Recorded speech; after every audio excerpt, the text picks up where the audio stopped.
This trade deadline recap episode of Cavs on the Break NBA podcast, part of the Press Play Podcast Network, is brought to you by a presenting sponsor, Aligned Health Center. Aligned Health Center is the first chiropractic biophysics clinic in Northern Ohio. The team at Aligned Health Center helps patients with back pain, neck pain, migraines, ADHD, digestive issues, sleep disturbance, whiplash, scoliosis, and much more. And along with chiropractic biophysics, Aligned Health Center is also the leading clinic in regenerative medicine. You may have heard it as stem cell injections. And listen, you don't have to be an NBA player to get this done or have this treatment.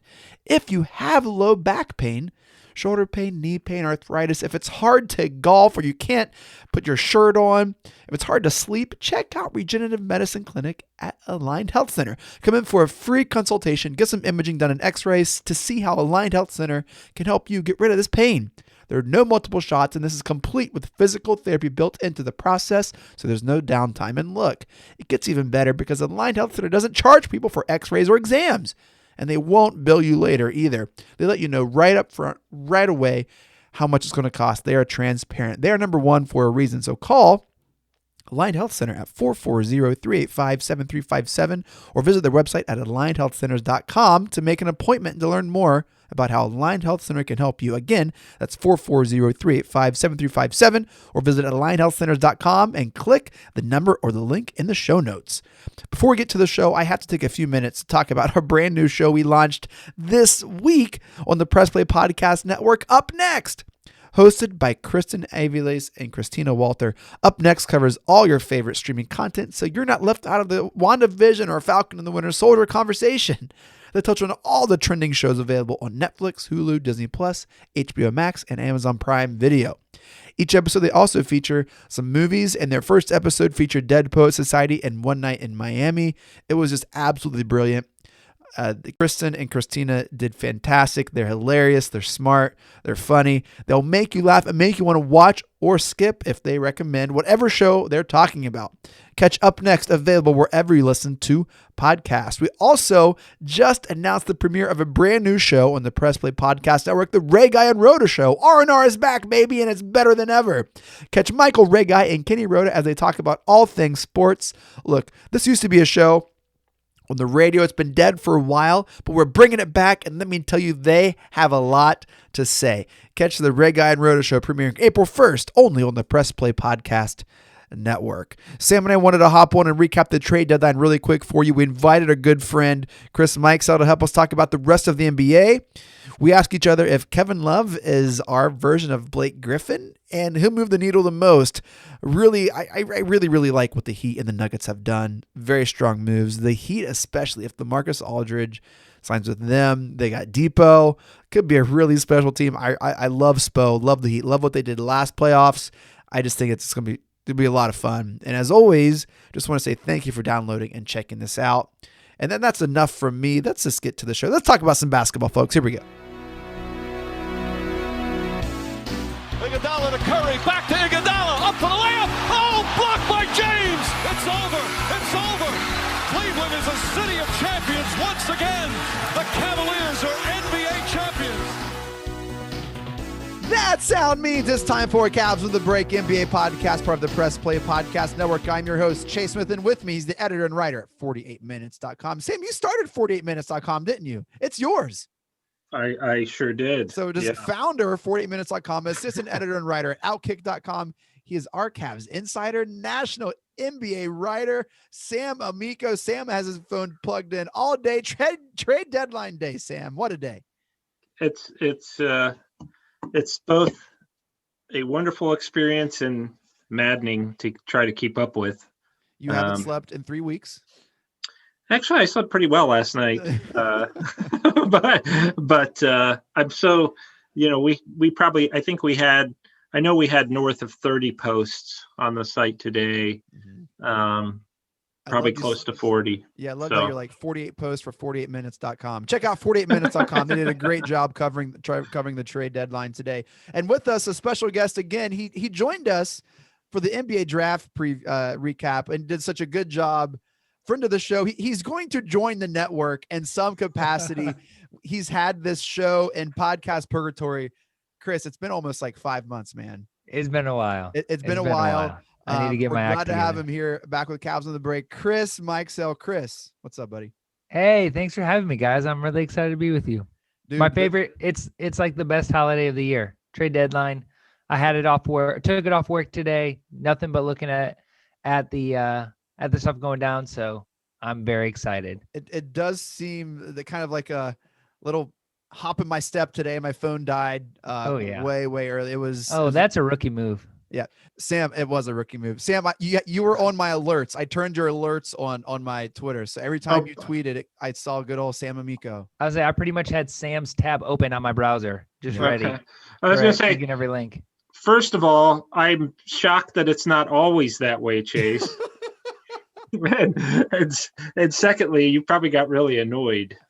I know I would, because we were tweeting like every 15, 20 minutes, probably.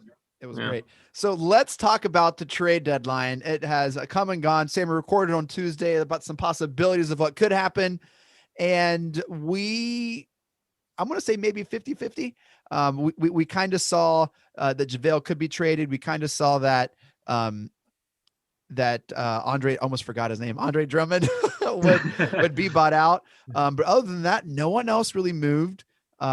For the Cavs, there were some whispers, Sam, of maybe Chetty Osman, maybe something happened with Kevin Love, maybe the Cavs would get really crazy and trade Larry Nance Jr. Like there were some crazy things out there, but at the end of the day, the Cavs traded their center JaVale McGee to Denver for Isaiah Hartenstein and 2 second-round picks. Sam, tell us about that trade. Why would the Cavs make this trade? Well, I mean, I think that you kind of knew that McGee, as much as they liked him, wasn't going to be part of the future. So you wanted to move him to try to get, a little younger, a guy who was younger that could potentially, if he were to pan out, would be somebody you could use moving forward. And right now is the time to experiment with that. And the Cavs have tried to sign Isaiah Hartenstein previously. Like they're not a stranger to this ball player. Right. Well, they I don't know if they tried to sign him, but I know they were definitely interested in him over the summer and considered pursuing him. But by the time I think that they got around to potentially making a deal, Denver had signed him to a 2-year deal. So he still has a year on his contract after this. Hey, anytime you can trade a backup center for a backup center, you got to do it. I mean, that's just like a staple of the NBA. Well, now is going to be an opportunity for him to be the main backup, obviously, to Jared Allen. Really, because other than Larry Nance Jr., who starts now in place of Kevin Love, Hartenstein's going to be probably getting more minutes than he's ever gotten in his career this second half or this post-trade deadline portion of the season. Hartenstein, kind of like a pick and roll third unit guy. But the Cavs got their guy, Chris. The Cavs got their guy. Your Pistons, they kind of they held their cards. They said, hey, we'll hold what we have. They like what they have moving forward, Chris. Well, we did our trade at like midnight. While Sam was sleeping, they did it. I was awake for that one. I was awake. I was going to bed, and then they did their backup for backup point guard trade. Pretty much very similar to the Cavs trade of a backup point guard for another backup point guard and 2 second-round picks. So it's just very similar type of thing. Yeah, are people in Detroit happy with kind of where they're at, or I think so. What's the state of the Pistons like? Really good in terms of like they're really excited. Like we got a bunch of those rookies on draft night last time I was with you guys. Yeah. They were pretty okay buying out Blake Griffin. Like everybody was pretty cool about that. Traded Derrick Rose. Like the only thing they wanted was Wayne Ellington to be traded. And I was actually going to ask you guys. I know from deep in the Pistons verse that there's very strong opinions about certain people wanting to be traded and not being traded. When Ellington seemed to be the only one that people were really mad about that didn't get traded. For some reason, this idea that it takes 2 people to make a trade gets lost on people. I'm sure not Cavs fans don't do that, but at least Pistons fans do that. And so I wondered if there was any Cavs that people really wanted traded that didn't get traded this year. I would say just about the entire bench. No, but yeah, there was, I don't have a lot of time to check my notifications, but when I do, I will see, why didn't they trade Chetty? Why didn't they trade this guy? I think that's universal in not just the NBA. It's every sport, but especially the NBA, because there's less players than other sports, at least football and baseball. So, yeah, they get heated if Sure. some guys. Well, I mean, with the Cavs, the most obvious one was Drummond. I think Cavs fans really looked at that kind of like, oh, this is a big failure because we weren't able to trade him. But Well, and you guys did us a solid last year by taking him from us. And Right. So we do appreciate that. And at the time, people were so mad because that Toronto pick that we got, people thought it was going to be terrible. Now Yeah. it looks pretty good. A pretty good second round pick Right, as of now, right. at least. But Right. Well, and I went into and Chase and I talked about this Tuesday night. I said the Cavs gave up nothing to get Drummond, and that's probably what they're going to get for him. yeah. Very rarely do you turn a trade where you give up two guys who now are no longer in the NBA, and John Henson and Brandon Knight. Very rarely do you turn that into something.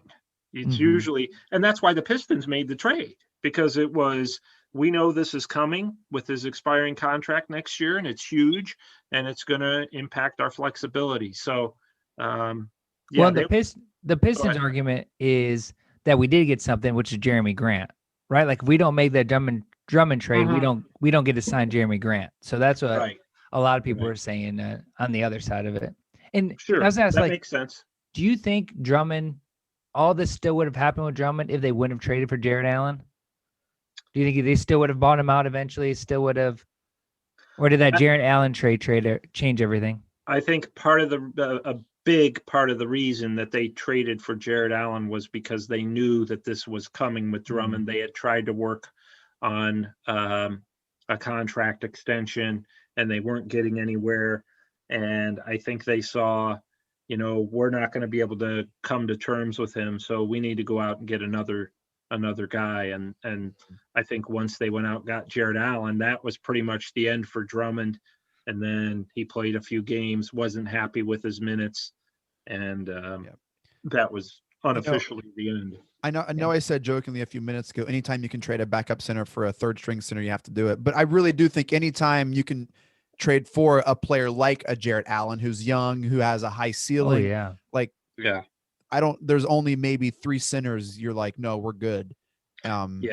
Or players like that. So I think, I think this was the outcome for Drummond all along. The scenario that excited me the most was I'd have loved to seen us work something out the Knicks, even like to like a Kevin Knox project, to see what he would do. I think that got me the most excited, Chris, and certainly bummed that didn't go through.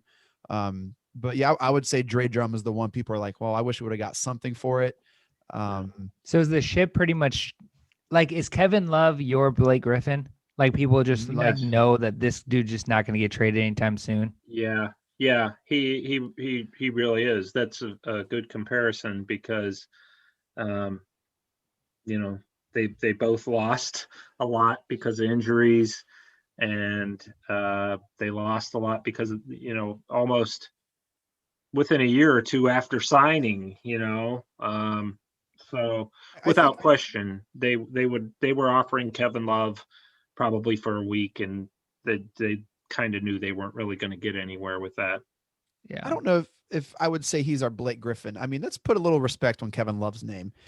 He's been here for quite a while, part of a championship team that's going to live in infamy. He's become their Blake Griffin, though. And I guess I meant more of like, do you think it could be a point where they could buy him out before they could trade him? Like, is it that bad, or is there enough time that they think they could actually get some value out of it? I guess I meant from that, like his contract for what his. It's all going to depend on what he does from here till next year at the trade deadline. It all depend on that. If he stays on the sideline like he is now, then yeah, they're gonna have to buy him out probably. But the thing is, he's got next year and the year after that.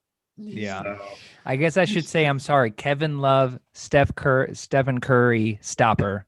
Kevin Love. Yes. I apologize. That I is apologize. better. That is better. Well, there were some other moves in the league I'd love to talk about. I absolutely love what the Heat and the Bulls are doing. The Bulls lost to the Cavs at home. They're like, we got to change our whole squad. Dude, I We love got it. to bring in some help. We sent them in a whole franchise of a tailspin. The Bulls land Nikola Vucevic from the Magic. The Magic have completely pressed reset. They got rid of every almost Yeah. no name on their roster. Yeah. They traded Blake, not Blake Griffin. Sorry, who is My the bad. Magic's Blake Griffin? That's that is a fair comparison. Aaron Gordon. That is a more accurate comparison. Or he's the Clippers Blake Griffin, I guess, or the Magic Clippers. Anyway, they traded Aaron Gordon. Where did he end up? I have all these Denver. Denver. Yeah. Oh, Yeah. Nuggets Yeah. trying to load up. Well, they lost Jeremy Grant, and it really impacted them. Yeah. So that's Mhm. what they're Well, looking for. they him. lost Jeremy Grant and Plumlee, and so they got Yeah. them both those Right. similar Right. players. Yeah. They trade Evan Foreigner to Boston, get a little different element in that kind of alchemy, whatever's going on up in Boston.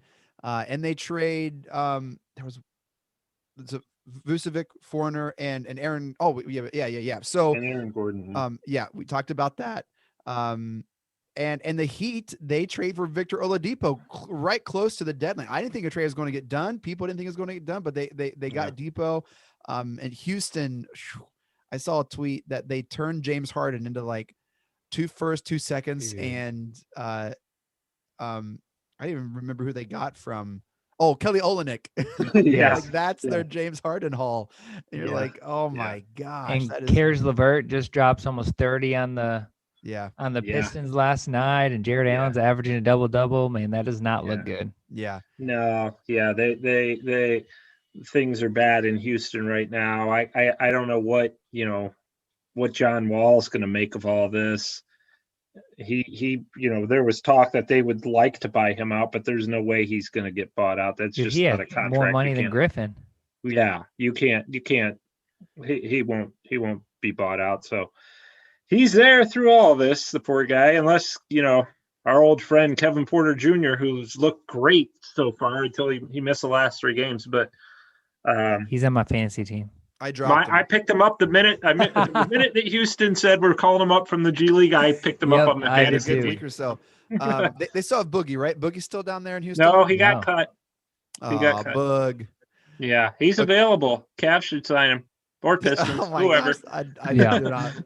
Oh geez, that seems desperate. Hey, this is what else happened. Philadelphia acquires George Hill. Listen to this. This is insane. OKC now has the projected 34 draft picks over the next 7 years.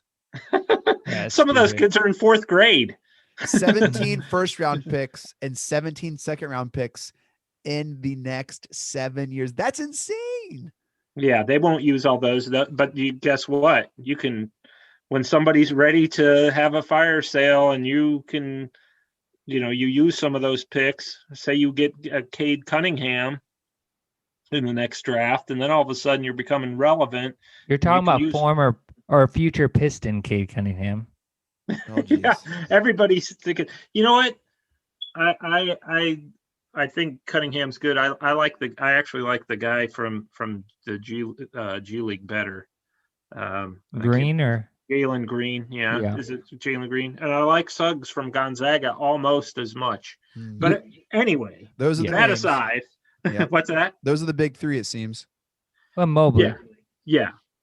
But I think that if you're OKC, you look at that and you draft 2 guys or 3 guys, and then you can use some of those other picks to go out and get a veteran player too. So Well, that's what they they're did in a good with- spot. That's what they do with Poku, right? In the draft, and they use a couple of those picks and trade it up, and so they'll move that stuff around all the time.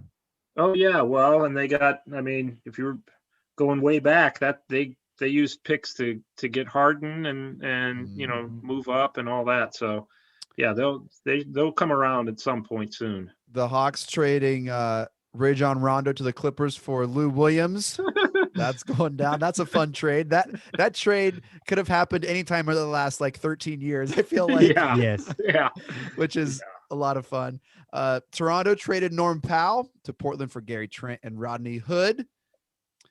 So here's the question. A lot of movement today. LaMarcus Aldridge probably going to be bought out, probably going to Miami. Andre Drummond is getting bought out. We'll probably go to LA. Is that the thought, LA? This is where right. The Knicks think they're still in the mix with him. If But I have a choice to go to LA with LeBron and AD, or to go to New York and play 58 minutes in a game with Thibs, I'm not I know he wants to be a starting center, but I would go. I think I go to LA, and I think the Nets think they're in the mix too, but or at least reportedly those are the three that. But it sounds to me like that. Yeah. He'll end up with the Lakers. He'll have to take a veterans minimum with the Lakers, but I'm sure he won't care about that. The buyout. Yeah. So here's the big question after the trade deadline, and this will be the last thing we talk about in the short episode. Who moved the needle the most at the trade deadline? Sam, you start us off. Who moved the needle the most? Off the top of my head, I haven't really reviewed everything, but off the top of my head, I would say to me, Miami. Because of Oladipo, and I also like the guy they got from Sacramento, who I think's a nice. Just needed a change of scenery. I can't pronounce the guy's name.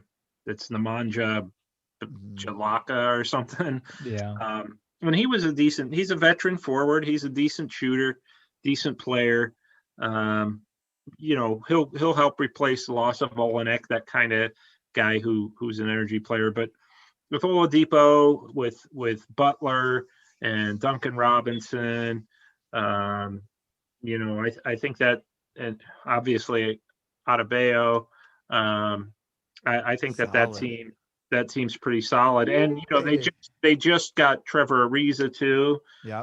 So they've really strengthened themselves in a lot of ways. So I think Miami. I think the biggest loser of the draft was of trade deadline day was Kevin Knox of the Knicks, because he really wanted out of there, and they really would have liked to have moved him. He doesn't really have a role there, and just nothing came out of it. So aside from the Magic, who I'm going to go play for them tomorrow. I would say one of the biggest losers has to be the Bucks. Has to be the Milwaukee Bucks. If you're Giannis and you see the Heat loading up and you see the Nets making all these moves, if you're Giannis, you're like, dude, if we don't make like some significant progress in the playoffs, this is. Well, don't they think PJ Tucker was their big move? I mean, with the assets they had, I mean, they didn't really have a lot of. Yeah, they used it all on Holiday. Yeah, I think that they kind of look at PJ Tucker as, hopeful that he's the guy that the veteran guy that comes in and plays during the playoffs, because he's a 3-point shooter, defender. So yeah, I mean, they were probably hopeful of doing a few other things, but they do. They have to look at it like Tucker's was their trade deadline deal, even though that happened last. I do think the Bucks is the one team that I think could logically have three guys who could somewhat defend the three Brooklyn guys, right? Like Holiday can guard anybody. Yeah. Middleton's not a slouch, and Giannis could at least bother Durant. So it's like they at least have the defensive ability, I think, to bother. Well, and Giannis is going to keep Durant busy. Durant, as good as Kyrie and Harden are, Durant is the key to winning a championship, I would say, with the Nets. And Giannis can keep him busy, and so can believe it or not, I would say Ben Simmons, but the problem with that is, who's going to guard Kyrie and Harden if Simmons is? I mean, they kind of got to be in the conversation for one of the losers, right? Yeah, the Sixers. You got to wonder how. I wish you could get truth serum for some of these GMs to see how close some of these deals actually were. Yeah. In the midst of all the rumors, but like, I understand you don't want to sell the farm. Yeah. But like, Lowry's a winner. Yeah. Right. Like that dude just wins, and he's a pest, and he's annoying, and all these things you want in a 7-game series. And so the idea that Thibault and Maxey really could have been the sticky point. Yeah. I mean, that's really. I would have made that deal because It's like back in the day when J.J. Hickson, right, was the sticking point for the Cavs to get. Yeah, it's like you have belief in these young players, and every franchise has that, right? Every franchise has a young player that they believe in, and it doesn't work out or whatever. But yep. Chris, who moved the needle the most for you? So first, I really like the Bulls move because I like it, even though they're in our division. Yeah. I like it when the Bulls are good. Like I think it's cool when they're good. But I actually like Denver.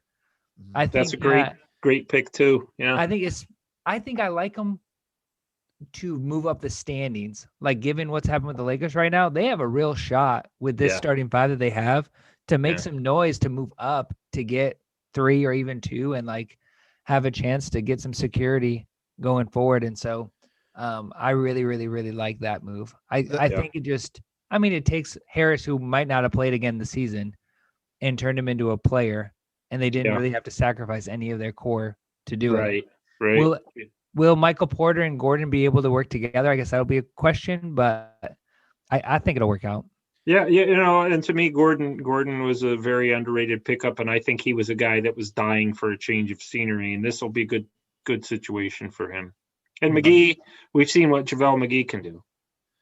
Updated NBA title odds. This will, from the Action Network, post deadline, saw the Nuggets go from 26-1 to plus 1,600. Saw the Heat go from 34-1 to plus 2,500, and saw the Mavs, who were 50-1, go to plus 4,000. Nets and Lakers lead it at plus 285. Clips at plus 500. They like the Rondo, I guess. Bucks at plus 700. Jazz plus 8. Sixers plus 1,100. Can I say with the Clippers thing? Am I the only one that thinks that trade could be a little overrated? Like I get that the playoff Rondo and everything thing, but like, man, I don't know. I think that could be a little overrated. Like I think he'd be good, but like, is he really going to? I don't think that dude can play 30 minutes anymore, can he? Do the Lakers win a title without him last year? Yeah. I mean, not if they had some scrub in there, but if they had a decent, he did play extremely well in the playoffs. I mean, extremely well. But I think the signing. But was he? They would still beat the Heat, or was Pope?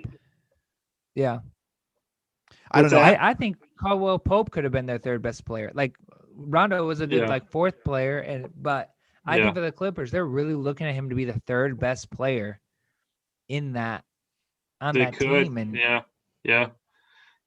that's it'll be interesting in terms of whether or not he has anything left. He sure didn't look like it in Atlanta, and I don't know why he thought that would be a good fit for him, but it turned out to be a terrible fit. He wanted his money. Yeah. All right, well, that does it for this trade deadline recap, little episode of Cavs on the Break NBA podcast. Thank you all so much for downloading and listening. Shouts to our presenting sponsor, Alliant Health Center. Shouts to the Press Play Podcast Network for making this possible. Make sure to follow us on Twitter at Cavs on the Break. We always follow back. Follow Sam on Twitter at Amico Hoops. Catch all of his work and writings at 48minutes.com and outkick.com for breaking news, insider info. Don't miss out. Make sure to follow Chris on Twitter at the President34. Is that correct? Yes, sir. Got it. Chris, thank you so much for joining us, man. Thank you. Thanks for having me. Always great having you on. Sam, any final thoughts? No, I mean, as far as the Cavs go, I just think it's, now you're going to have some roster flexibility, some money, and it's a big, important offseason again for them. They're approaching another important offseason, so let's hope they can make all the right moves. Sam's like, final thoughts. I've offered thoughts all day, nothing but thoughts all day. Let me sleep. Sam, thank you so much. Thoughts. Appreciate you coming on the show, doing a quick show here. Chris, you want to take us out, man? Mike Breen, take us out. Congratulations, Cleveland. Your decades-long wait is finally over. The Cavaliers are NBA champions.